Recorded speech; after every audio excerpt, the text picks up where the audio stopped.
Hi, I want to show you how to access your Berkeley.net email account for the first time. So there are lots of ways to get in, but I think the easiest way to go is just to start at google.com. And you'll click on sign in the upper right hand corner. If somebody else in your family has been using your computer, you might need to sign them out first. Let's just click on sign in. And then you'll get your usual Google sign in. This should look familiar, especially if you've been using Classroom. Your sign in is the same. It's your first name and your last name at students, plural, .berkeley, E-L-E-Y.net. Then you'll hit next.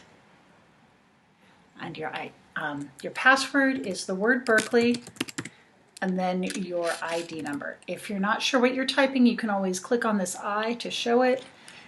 It will look something like this, only it'll be, Berkeley and then 7 digits. If you don't know what your ID number is or your password, you can always check in with your school secretary or your counselor. If you have changed your password and can't remember it, please check in with your school secretary or counselor to ask them to reset it. Resetting it does take up to 24 hours, so be patient with that.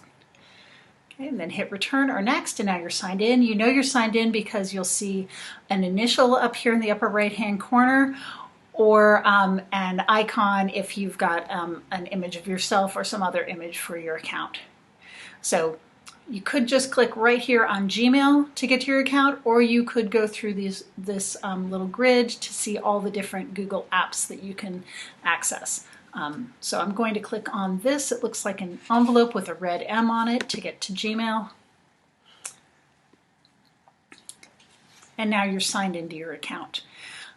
You can click on any of the messages to read them, and then you can discard them or archive them. You've got lots of memory. If you click here, you can reply. If you want to write a message, you click the compose button to write a message. I do want to point out that this account is for school purposes, so it's designed to use to communicate with your teachers and with fellow students about assignments.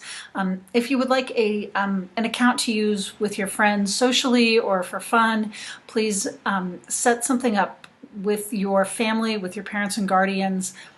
Make your own personal email account. Most people have a professional email account and a personal email account, and so for you as a student, you would have your student email account and your personal email account.